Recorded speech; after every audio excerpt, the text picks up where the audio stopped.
Bonjour et bienvenue sur ma chaîne YouTube. Je me nomme Dominique et aujourd'hui, nous poursuivons avec la vidéo 12 du projet du paletot layette de fil d'or. Comme vous voyez ici, ce magnifique patron fait avec la superbe laine fil d'or.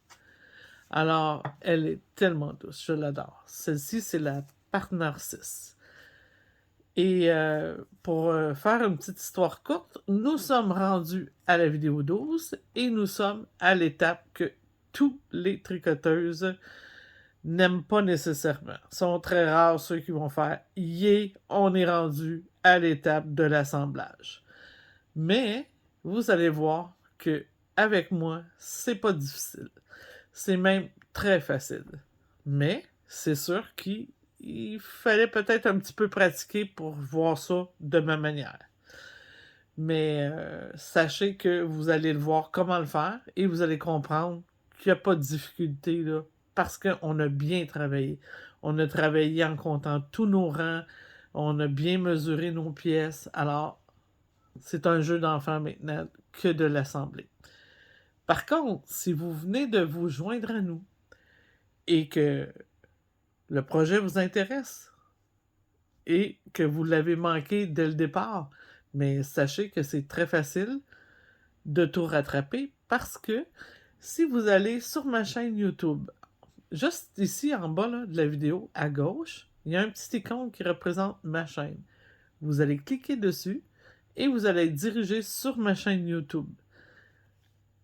Quand vous serez sur ma chaîne, vous allez avoir le choix. Vous pouvez vous abonner. Ouais, ça va me faire plaisir de vous accueillir dans mes abonnés. Et ensuite, vous allez pouvoir choisir soit dans la multitude de vidéos que j'ai sur ma chaîne ou aller dans l'onglet des playlists. OK? En français, on dit liste de lecture. Alors, au moment où vous allez être sur cet onglet, vous allez rechercher la liste de lecture qui est comme un genre de fichier qui contient toutes les vidéos de ce joli projet. Alors, du vidéo 1 à 11, qui sont les précédentes de celle-ci, vous allez tous les trouver sur cette liste de lecture. Et vous n'aurez pas besoin de les chercher à droite et à gauche partout, puis de ne pas en trouver. Tout est rassemblé dans la même liste de lecture. Alors, maintenant que c'est dit, nous, on poursuit avec cette étape, cette étape que tout le monde redoute. Alors, pour commencer, ça vous prend une aiguille. OK, je vais la déposer ici, qu'on la voit bien. On la voit bien? Non. Regardez un petit peu plus près. Ça vous prend une aiguille avec un bourron et un chat environ près de votre grosseur de laine. D'accord? Ayez pas une aiguille trop fine pour diviser la laine. Ayez pas une aiguille trop grosse non plus. Toujours environ le chat, environ de la même grosseur que votre laine. Ça va faciliter le passage. Maintenant, une paire de ciseaux, bien sûr, pas trop loin. Et on va commencer cette belle finition par le côté. OK? Moi, sachez que j'ai déjà fait plein de choses là, en couture sur la veste parce que je voulais vous montrer à l'avance ce que l'on ferait. Alors ici, nous, ce qu'on va faire aujourd'hui, c'est simplement la couture de la bande des côtes et la couture sur le côté. Pour ma grandeur, la bande de côte, la couture se trouve sur des mailles en jersey envers. OK? Le rassemblement des deux pièces, comme on voit ici, c'est du jersey envers sur les deux côtés. Alors, ma couture que je vais choisir va être celle de jersey envers. Et pour le côté où il y a le jersey, ma couture sera deux pièces de jersey en droit côte à côte. Alors, je vais coudre ma maille lisière en jersey. Maintenant, moi, ma grandeur, c'était C et je débutais par des mailles envers. Vous, c'est peut-être une autre grandeur. Alors, ça va être facile. Vous allez juste à reprendre la même information que sur le côté, parce que vous devez avoir des mains en droit. Donc, selon la grandeur de petit gilet qu'on avait, on n'a pas nécessairement la même chose au niveau de la bande des côtes. Alors moi, en même temps, mais si vous ne l'avez pas, ça va vous montrer comment faire. Ok. On va placer les deux pièces côte à côte, puis je vais faire du zoom. Inquiétez-vous pas, on va zoomer en masse. Ça là, c'est... Hein? En français, ça veut dire on va être très proche de ce qu'on fait. On y va, on rapproche un petit peu. Ok, j'ai enfilé la laine que j'avais laissée au départ de mes côtes de mon dos. Hein? Donc, ce brin-ci sert à ma couture. Pour le joindre les deux ensemble, on va débuter par venir chercher la première maille. Regardez. Ici, premièrement, on a fait 6 rangs. Hein? Donc, on va venir les identifier. 1, 2, 3, 4, 5, 6. Alors, ici, on parle du montage. On va se rapprocher un petit peu plus près. La dernière maille est toujours un petit peu inclinée, là, en biseau. On va venir ici. On va venir la chercher. Comme ça ici. 3, 6. J'ai bien mes 6 rangs au-dessus. OK? Donc, je vous montre ça ici comme il faut. Prendre le temps de regarder à bon endroit. Ici. Vous voyez? De l'autre côté. Alors, j'enfile. Maintenant, je vais aller sur le côté droit, qui est le dos, et je vais venir faire exactement la même chose. Je vais identifier mes 6 rangs. 1, 2, 3, 5, 6. Et je vais venir passer après ma première maille au-dessus de mon montage. Même chose que ce que je viens de faire sur ce côté-ci. Maintenant, je vais venir chercher ici. OK, on recompte nos rangs. 1, 2, 3. Peut-être un petit peu là. 1, 2, 3, 4, 5, 6. Bon, ici, c'est mon 6e. Là, pour trouver ma première maille, je regarde ma colonne de maille en droit qui est ici. OK. Je ne le plus. Ma colonne de maille en droit qui est ici. Et là, juste à côté, je me trouve à avoir, hein, si je fais ça ici, là, comme ça, vous allez le voir, toutes des petits barreaux, là. OK? Et c'est pas celui-là que nous, on va prendre. Pas le premier qui vient toucher, mais celui qui est dessous ici. Alors, sur le côté gauche de mon travail, je vais toujours venir chercher le petit barreau qui est plus bas, dans la même ligne. OK? Alors, je prends mon petit barreau qui est en bas. Et je m'en vais de l'autre côté. Je vais faire le même travail. Je vais venir identifier mon premier rang. Je prends pas celui-ci. Cette fois-ci, je prends celui qui est plus haut. D'accord? Celui qui touche. Regardez, j'ai ma colonne de côte. J'ai mon petit barreau ici. Et c'est celui qui est plus haut. Alors, sur le côté droit, ça sera toujours celui qui est plus haut. Et ensuite, on revient refaire exactement pareil au-dessus de celui que j'ai fait. Alors, on garde toujours la même ligne. Très important. On ne se promène pas d'un côté à l'autre. Ici, je vais venir chercher lui.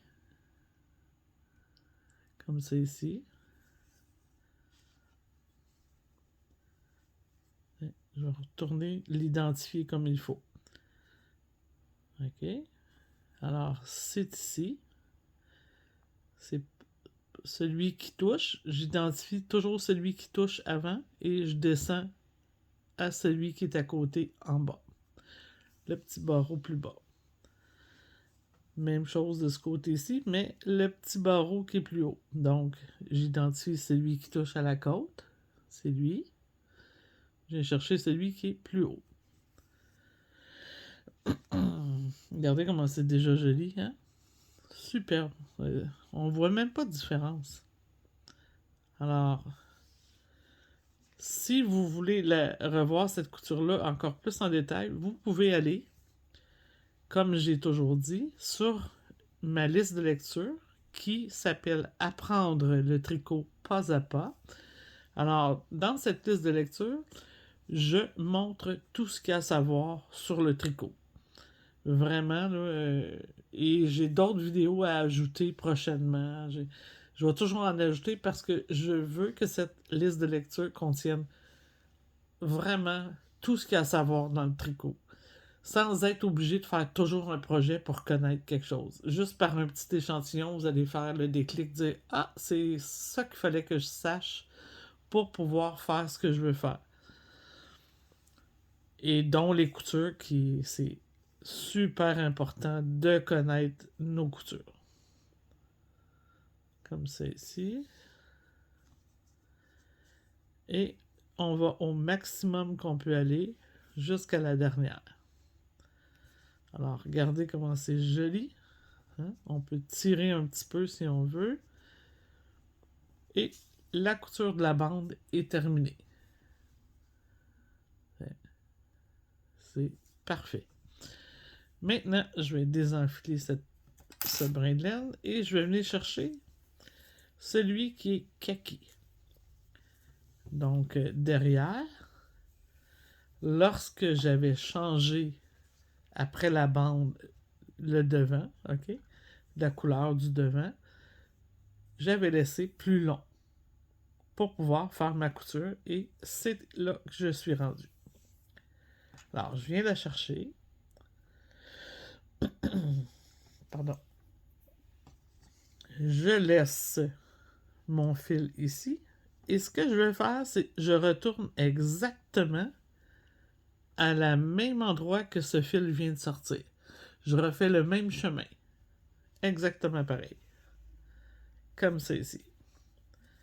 Maintenant, je vais aller placer tous mes fils correctement derrière pour ne pas les accrocher pendant que je travaille. Les petites pinces, on peut les enlever. On n'en a pas besoin. Parce que nous, on a tout compté nos rangs. Vous avez vu comment ça a bien été là ici? Bon, mais ça va être la même chose ici aussi. La seule chose que vous devez savoir un petit peu là en ce moment à l'avance, parce que quand vous allez arriver là, vous allez faire « Oh mon Dieu, je m'ai trompé ». J'ai pas le même nombre de rangs sur mon devant que sur mon dos. OK? Et la raison est à cause des emmanchures. Ici. Vous vous rappelez, lorsque j'ai fait les emmanchures de mon dos, on commence par celle de droite. Alors, celle de droite se fait, je dis un chiffre comme ça, là, à 52e rang.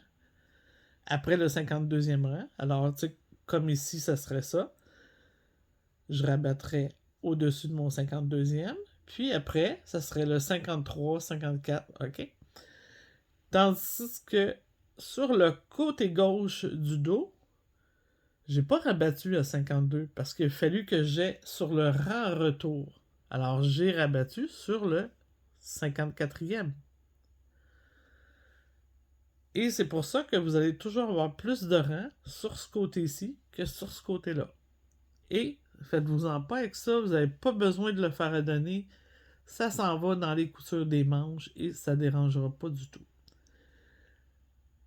L'autre chose que je dois vous avertir, il y a d'autres façons de faire la finition.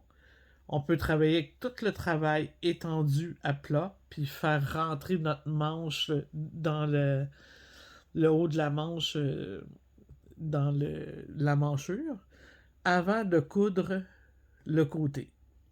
C'est une autre façon de travailler. Moi, là, je vais travailler de cette façon-ci parce que on est sur une vidéo et que je veux être le plus près possible de mes pièces pour vous montrer comme il faut vos coutures. Je veux pas travailler éloigné. Alors, c'est pour ça que j'ai choisi de travailler un petit peu différemment de ce qui est peut-être recommandé, la façon d'être recommandé.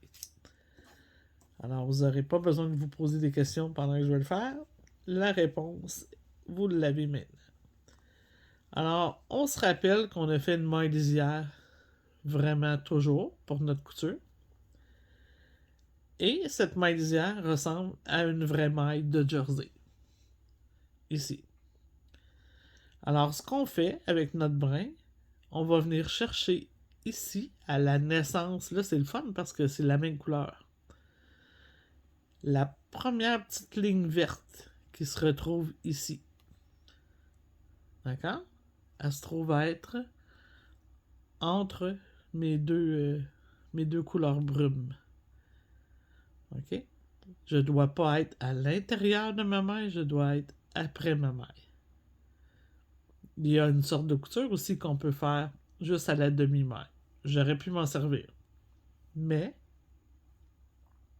à cause des côtes, ça va être plus facile si je reste à la maille complète, si je travaille après la maille complète.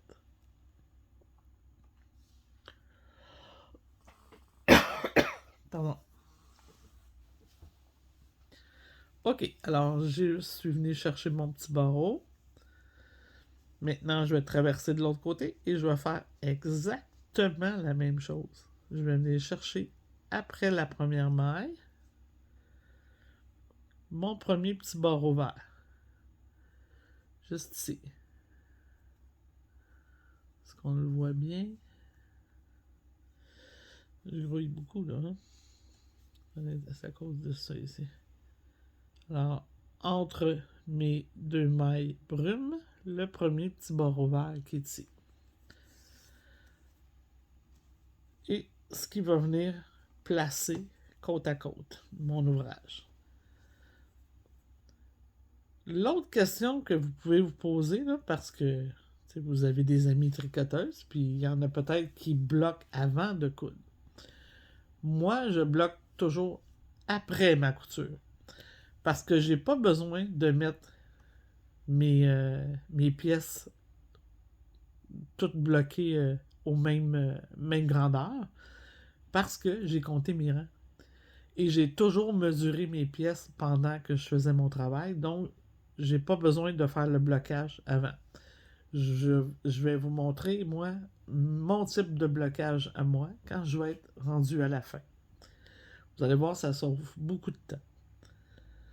Alors, on poursuit. On enfile tous les petits barreaux de la même rangée. Hein? Toujours, on suit notre ligne entre la maille lisière et la seconde du travail. Et là, vous allez faire bien attention de ne pas sauter un petit barreau. Là. On doit tous les faire. Et là, je travaille un à la fois pour une couture plus exacte parce qu'on pourrait le faire deux à la fois. Mais ma laine ici est passablement grosse, alors c'est plus précis si je travaille avec une seule rangée à la fois. Un seul rang. Alors, comme c'est ici, on prend le temps en même temps de placer notre... comme c'est ici, toujours bien placé. On voit ici, hop. Ok, on voit mon fil qui est sorti ici. Alors, je vais rentrer et aller chercher le suivant. Puis ayez pas peur, là. On a le droit de grouiller ça un petit peu, là, puis d'aller voir là, si c'est à bon endroit. Si vous avez bien tricoté, votre tricot va être flexible, il n'y a pas de problème. Il va se replacer lui-même. Surtout avec les belles laines de fil d'or, là, il n'y a pas de problème. On a tellement de belle qualité de laine dans les mains là, que notre travail se replace facilement. On a une belle élasticité. Ici, comme ça.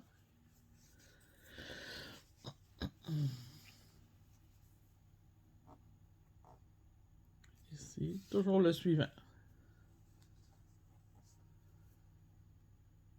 Ici.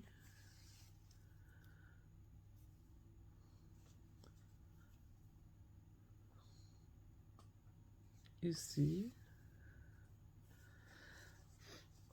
Alors, on va faire encore quelques points pour vous montrer différents angles de la couture. Comme ça ici.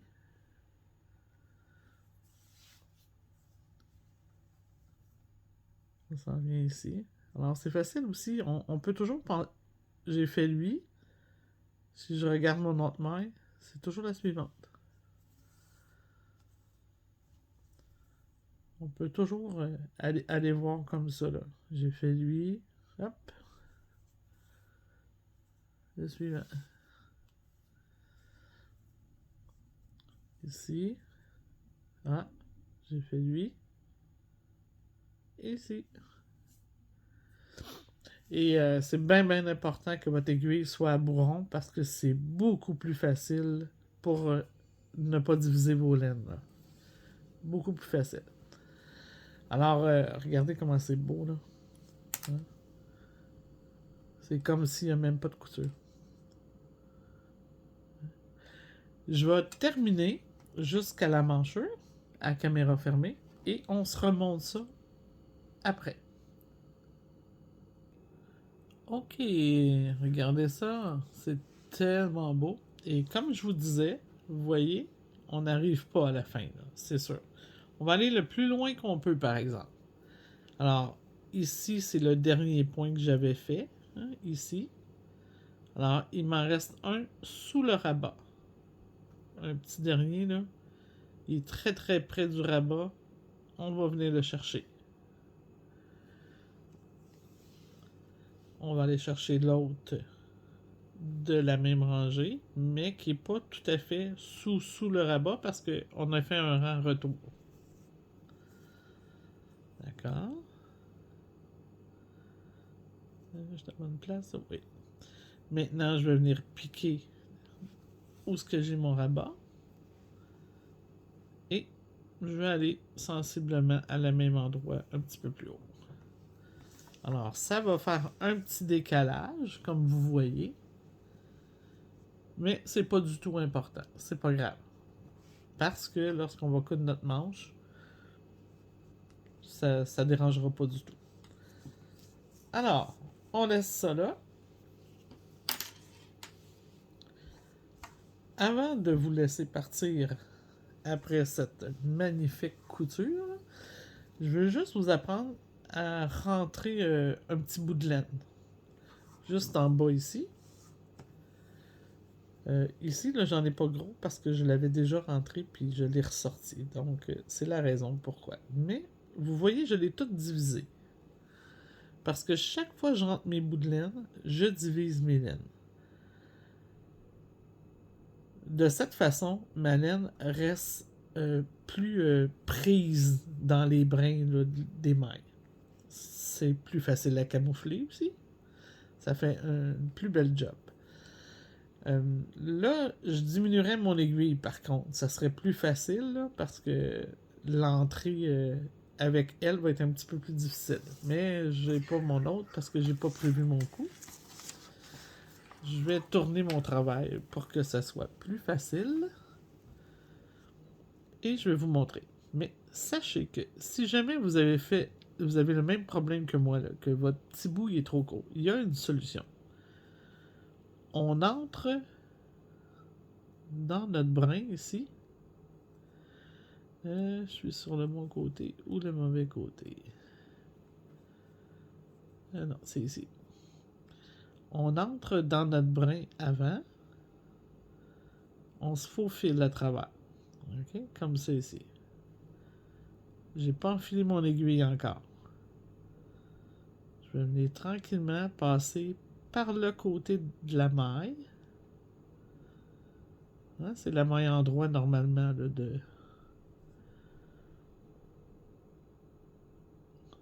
tout le long de ma maille en droit. Comme ça ici. Et là, je vais venir chercher mon petit brin que je vais insérer dans le petit chat au complet. On n'oublie pas des petits bouts. Comme ça ici. Et vous voyez, clic, il est passé. Là maintenant, j'ai l'autre à passer. Donc, je vais venir le passer dans l'autre partie de la maille. Je vais comme ça ici. On prend le temps de diviser le brin pendant qu'on passe. Comme je vous dis, là, avec une plus petite aiguille, le passage serait beaucoup plus facile.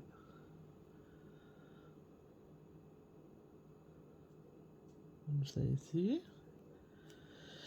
Et vous avez remarqué, hein, j'ai pas fait de nœud. Parce que c'est très très rare que je vais faire des nœuds. Le fait que je divise mes laines, j'ai pas besoin de faire de nœuds. Alors, je vais passer mon aiguille à travers, comme ça ici. Vous voyez, jusqu'à présent, on voit absolument rien. Et je vais remonter de la même façon, le petit bout qui me reste, là.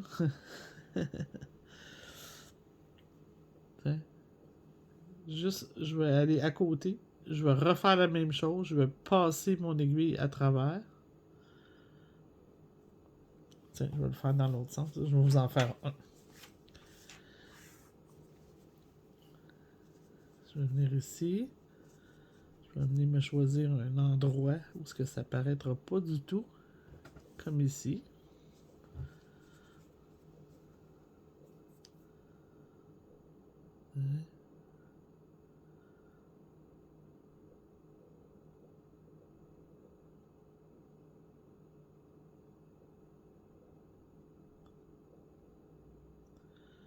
OK. Puis, l'autre chose aussi que pour moi est inconcevable, c'est de changer une laine dans un travail. Surtout si vous avez des coutures. Parce qu'il y a toujours un endroit pour camoufler près des coutures. Changez jamais une balle de laine dans votre travail.